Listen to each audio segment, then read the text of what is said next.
Hai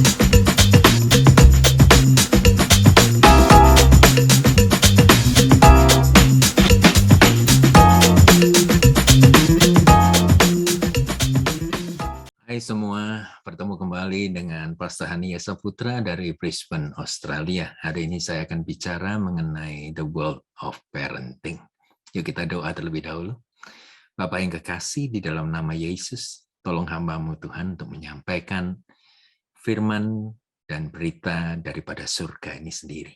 Biarlah Tuhan urapan-Mu ada dalam kami semua, baik hamba-Mu yang menyampaikan maupun setiap pemirsa yang melihat video ini. Terima kasih Tuhan, berkat-Mu ada di tengah-tengah kami. Dalam nama Yesus. Amin. Saudara, parenting dalam zaman sekarang ini bukanlah sesuatu yang mudah ataupun sulit. Ya. Karena kita melihat bahwa tradisi sudah berubah dan juga kultur itu sudah bergeser. Oleh karena itu, kalau boleh saya katakan, dunia parenting ini membutuhkan kasih karunia Tuhan. Dan jika Anda yang melihat hari ini sudah memiliki Tuhan sebagai Tuhan dan Juru Selamat, maka saya yakin percaya, entah status saudara masih single, atau tunangan, ataupun sudah menikah tanpa anak, ataupun sudah menikah dengan beberapa anak, semuanya ada di dalam kasih karunia Tuhan. Dan biarlah firman Tuhan ini akan bisa memberkati saudara. Saya akan share screen, ya, biarlah saudara melihat tersendiri bahwa pengajaran ini cukup perlu untuk saudara camkan. Ya, saya beri judul The World of Parenting. Kalau kita lihat, nah, dunia parenting itu bukanlah sesuatu yang mudah ataupun sukar, melainkan lebih condong kepada apakah orang tua itu sadar atau tidak sadar. Bahkan parenting yang hebat itu bukan dilihat, bukan difokuskan kepada kelakuan anak-anaknya, tetapi kepada kelakuan daripada orang tuanya. Sebab buah itu bergantung kepada akar dari pohon itu sendiri. Satu notis ataupun satu catatan yang paling penting adalah parenting bukanlah perihal untuk menjadikan anak sesuai dengan apa yang kita impikan anak itu untuk menjadi. Melainkan, saudara, anak itu harus bertumbuh bersama dengan kita sebagai orang tua. Bahkan kita diberi satu kemampuan untuk ushering mereka buat mengambil tanggung jawab. Dengan apa? Menasihati firman Tuhan pada waktu yang tepat. Jangan menggunakan nasihat Tuhan, firman Tuhan sebagai senjata, sehingga membuat si anak akan menjadi benci terhadap firman Tuhan. Ya. Tapi yang jelas yang terpenting adalah saudara harus berdoa bagi mereka. Entah anak-anak itu masih menjadi baby di gendongan kita, ataupun yang mereka sudah keluar dari rumah kita, bahkan mereka sudah berumah tangga sendiri. Kita harus benar-benar tetap berdoa bagi mereka. Ulangan 6 ayat yang ke-6 mengatakan dengan jelas bahwa ya firman Tuhan katakan begini, saudara, ya, apa yang kuperintahkan kepadamu hari ini haruslah engkau perhatikan. Haruslah engkau mengajarkannya berulang-ulang kepada anak-anakmu dan membicarakannya apabila engkau duduk di rumahmu, apabila engkau dalam perjalanan, apabila engkau berbaring, apabila engkau bangun. Ayat ini biasanya tekanannya, pikiran kita tertuju kepada pengajaran saja. Apa yang kita ajarkan, apa yang firman Tuhan kita berikan. Tetapi kita kadang-kadang tidak melihat, saudara. Terlalu banyak koma di sana. Dikatakan, ajarkannya, bicarakan apabila engkau duduk di rumahmu, apabila engkau sedang dalam perjalanan, apabila engkau sedang berbaring, apabila engkau sedang bangun. Saudara, ini penting sekali untuk berbicara tentang keberadaan kita sebagai orang tua untuk mendampingi anak-anak itu dalam masa berkembang, dalam masa bertumbuh. The math of love untuk dunia anak-anak adalah time. Bukan bukan sesuatu yang mewah, sesuatu yang mahal. No, your time. Keberadaan saudara sebagai orang tua itu sangat berharga sekali di mata anak-anak saudara. Nah, bicara tentang kultur, kultur itu sudah tempatkan orang tua buat gagal. Misalnya kultur membandingkan anak saudara dengan anak tetangga. Itu kan selalu membawa rasa negatif di dalam kehidupan anak-anak saudara. Bahkan mantra legendaris yang saudara dengar selama hidup ini adalah you are what you do. Engkau adalah apapun yang engkau lakukan. Nah, kita khawatir saudara, akan hasil akhir jikalau kita tidak mengontrolnya sekarang. Makanya banyak orang tergesa-gesa di atas muka bumi ini. Ketika mereka tergesa-gesa rasanya itu, kalau tidak aku kontrol hari ini, maka aku akan kehilangan kesempatan. Misalnya saja, banyak sekali orang tua yang menaruh estimasi berkelebihan pada edukasi. Mereka sudah menyekolahkan anak-anak mereka di best school. Mereka sudah menambahi anak-anak dengan ekstrakurrikulum yang luar biasa sekali. Sebutkan kumon, ya abakus, ada macam-macam bahasa Inggris dan lain sebagainya. Nah, kita kontrol dan kita memaksa anak-anak kita buat menggapai masa depan sesuai dengan gambaran kita, sesuai dengan agenda kita. Bahkan tidak terlalu sedikit orang tua yang membanjiri mereka kalau anak nurut dengan kehendak daddy ataupun kehendak orang tua, membanjiri mereka dengan benda-benda yang mahal. Ya, buat berikan bahwa harga diri, bahwa orang tua mengasihi si anak. Saudara, itu merupakan satu kultur yang menempatkan orang tua sendiri menjadi gagal ya sebagai parents. Nah, kontrol kepada anak ini tidak bisa kita buang saja dari orang tua, sebab tendensi orang tua itu selalu merasa mereka memiliki sang anak. Kalau di dalam rumah tangga, biasanya sang ibu lebih berambisi untuk bisa mencetak sang anak sesuai dengan keinginan mereka. Budaya ibu juga lebih melekat daripada budaya bapak. Ya, saya sendiri kebanyakan banyak dipengaruhi oleh budaya ibu saya. Sebab saya yakin percaya ikatan simbiosis 9 bulan baby ada di dalam kandung ibunya itu kita tidak bisa pandang rendah. Sebab ketika ketika sang ibu itu mengandung melahirkan satu kehidupan di atas muka bumi, itu merupakan satu miracle tersendiri. Dan pada dasarnya, kalau saudara lihat di Kejadian 3:16, ketika kutub itu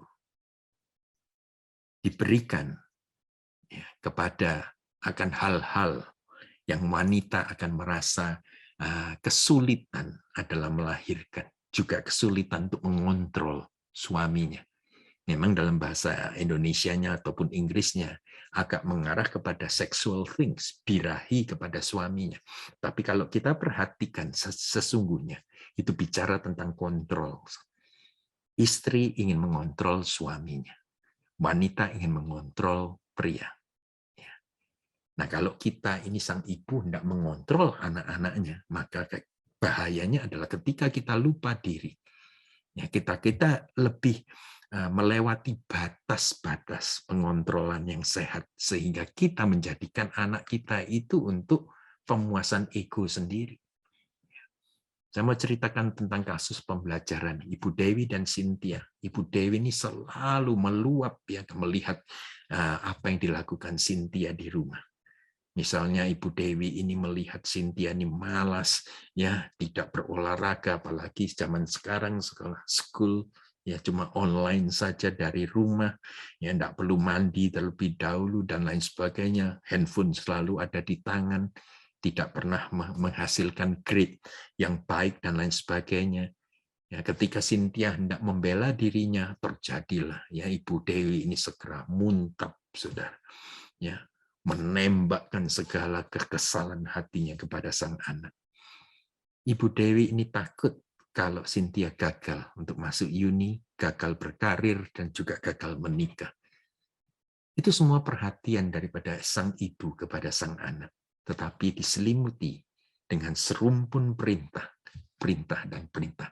Cynthia sudah give up, sudah mentok dengan perintah mamanya. Dan datang ke konselor Kristen.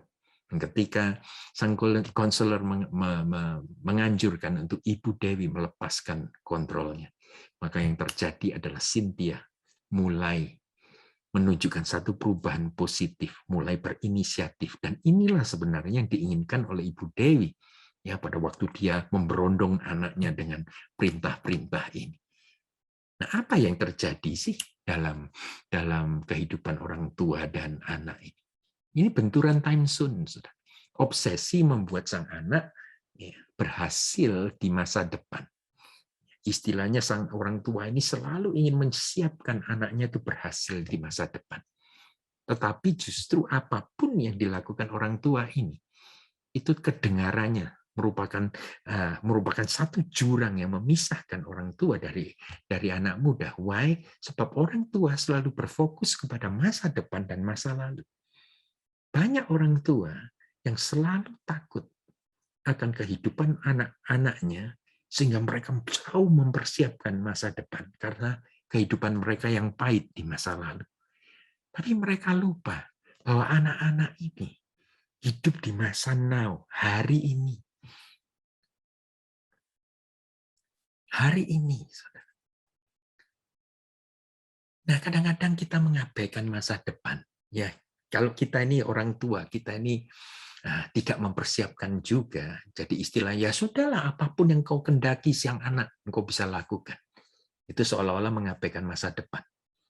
Anda menjadi orang tua yang tidak bertanggung jawab juga. Tetapi yang bahaya itu adalah ketika saudara itu cuma fokusnya kepada masa depan dan masa lalu, oleh karena masa lalu saudara yang pahit, maka Anda akan membuat satu jurang yang sangat dalam sekali dengan anak saudara. Nah, si anak akan berkembang dengan sehat apabila tidak dibebani dengan agenda orang tua. Intelijen bertumbuh, keinginan hati maupun interest mereka akan mulai terpupuk.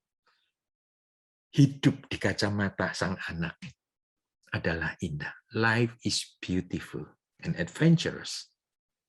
Bukan merupakan satu ketakutan besar yang diproyeksikan dari kehidupan orang tua itu. Ada 4 jenis, saudara. Secara cepat saja. Ada 4 jenis orang tua. Yang pertama, orang tua yang sadar. Orang tua yang tidak membentuk mimimi. Sebelum mereka menyandang nama keluarga Anda, mereka itu menjadi milik daripada Sang Pencipta, yaitu Tuhan sendiri. Yeremia 1 ayat 5 jelas mengatakan bahwa sebelum Yeremia ditaruh di kandungan ibunya, Allah sudah mengenal dia, Allah sudah mengurapi dia, Allah sudah menetapkan dia. Sebenarnya saudara, kalau sudah masuk dalam dunia anak-anak, anak itu mengetahui blueprint apa yang ada di dalam diri mereka. Bahkan mereka sadar siapa diri mereka di dalam roh dan apa yang mereka ingin menjadi di dunia ini. Orang tua hanya menjadi instrumen of seeing, membantu anak-anak untuk melihat siapa diri mereka. 3 hal yang menjadi kebutuhan setiap anak. Yang pertama, apakah aku ini dikasihi? Yang kedua adalah apakah aku ini berarti? Yang ketiga, sang anak juga akan bertanya, apakah aku ini terlihat? Ataukah orang tua aku lebih sibuk dengan handphonenya? Kalau orang tua sadar, orang tua akan menghargai anak. Menjadi satu buah hati yang diberikan Tuhan kepada pernikahan mereka.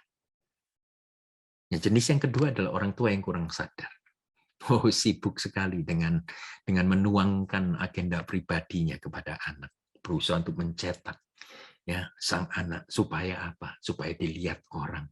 Supaya dipuji orang bahwa orang tua sudah mencapai sesuatu achievement. Ya. Bahkan kadang-kadang ada sifat saingan yang mengatakan anakku jauh lebih hebat daripada si A.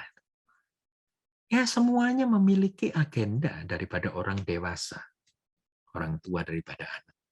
Saya jelas katakan tidak ada di dalam agenda si anak itu sendiri. Orang tua banyak memberikan beban yang tidak masuk akal kepada anak mereka. sehingga mematikan kreativitas tujuan mereka diciptakan.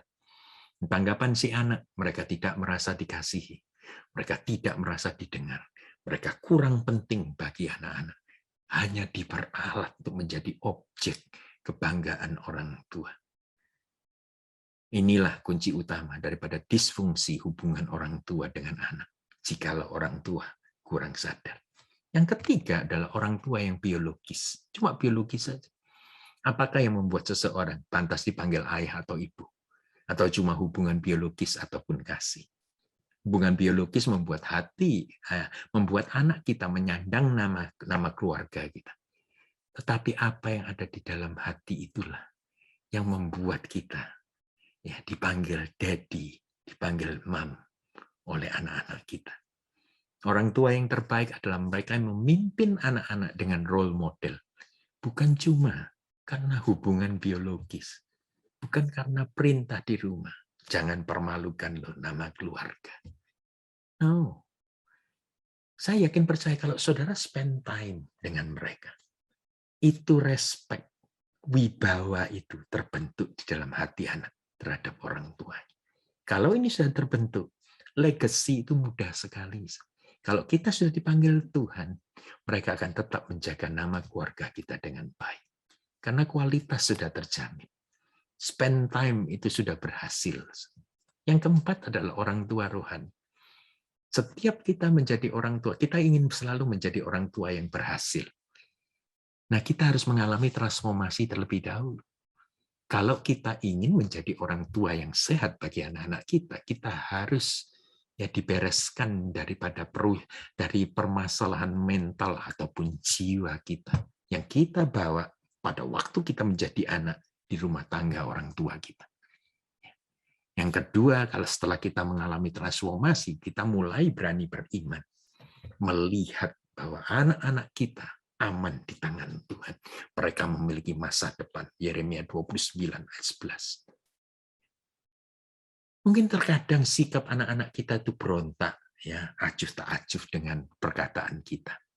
Tetapi yang jelas adalah begini, mereka melihat dan mencontoh kelakuan Anda. Apakah benar kita ini selalu berkata firman Tuhan? Kita ini sesuai bertindak dengan apa yang kita katakan sesuai dengan firman Tuhan. Ataukah kita cuma pintar berkata firman Tuhan, tapi kelakuan kita sangat jahat sekali dan tidak adil. Saya berikan 2 contoh saja yang saya dapatkan daripada status Denny Siregar.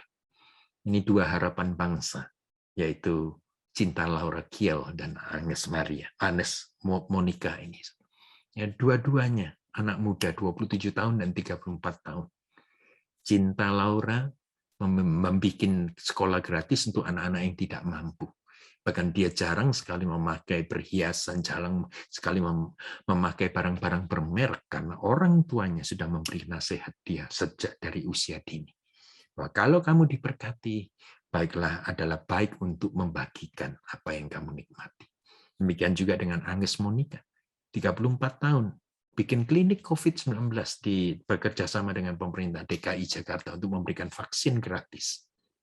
Status yang diberikan Denny Siregar mengatakan demikian. Indonesia ternyata punya masa depan yang cemerlang karena memiliki harapan bangsa dari anak-anak muda nih. Mereka masih muda, memiliki kekuatan finansial, pinter dan visi kemanusiaan yang luar biasa. Rasanya katakan begini, Indonesia masih aman. Nah, pembelajaran penting, saudara, dalam parenting. Didiklah orang muda menurut jalan yang patut baginya. Pada masa tuanya pun ia tidak akan menyimpang dari jalan itu. Amsal 22 ayat 6 mengatakan demikian. Sekali lagi Ulangan 6 ayat 6 mengatakan, perkatakan firman Tuhan, ajarkan anakmu. Pada waktu engkau duduk, pada waktu engkau dalam perjalanan, pada waktu engkau berbaring, pada waktu engkau bangun.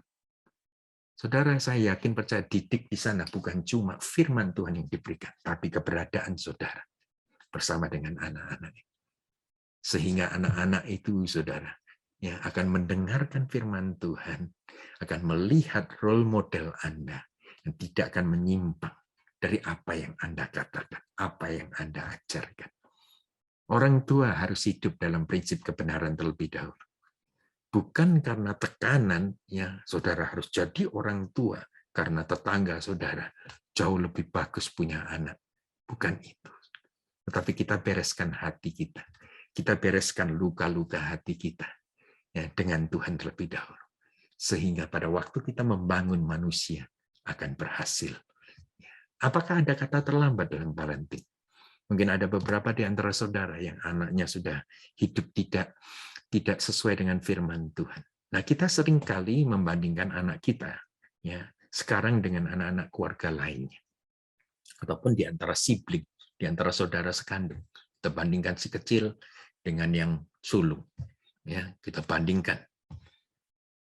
Pada waktu kita bandingkan demikian, maka kita akan mengalami satu kebanggaan ataupun satu kesusahan. Karena kita melihat keadaan mereka hari ini. Percaya saudara, kata terlambat ataupun kata selesai itu tidak ada dalam kamus Tuhan. Selama nafas masih melekat pada tubuh ini, ada satu tugas yang mungkin Anda lupa untuk lakukan, yaitu berdoa setiap saat, siang dan malam, untuk putra-putri Anda. Walaupun mereka sudah keluar membentuk keluarga sendiri, kita tidak tahu badai apa yang bakal mereka hadapi. Tapi kalau kita mempersiapkan diri sebagai pendoa syafaat mereka, sekali jadi orang tua, akan selamanya jadi orang tua. Nah, inilah yang menjadi tugas kita, supaya anak-anak kita, bahkan cucu-cucu kita, akan mengalami divine destiny. Mereka membutuhkan satu hal, orang tua yang accept, orang tua yang menerima kelemahan mereka. Mereka juga membutuhkan satu hal, orang tua yang berdoa bagi mereka. Jadi saya mau katakan kepada saudara, ini yang terakhir, parenting adalah pekerjaan kasih karunia, the mission of grace. Yes, parenting is the mission of grace.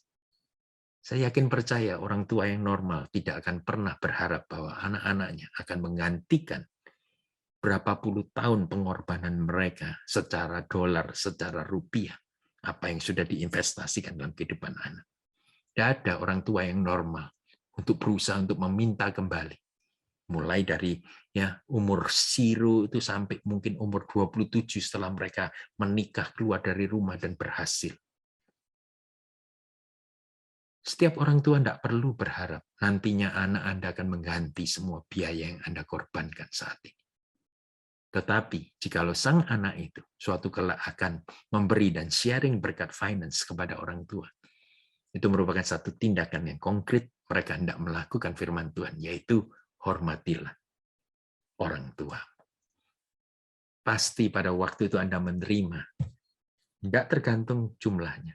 Ketika Anda terima persembahan daripada anak-anak yang sudah besarkan, ada satu ucapan syukur tersendiri yang mengalir dalam hati Anda.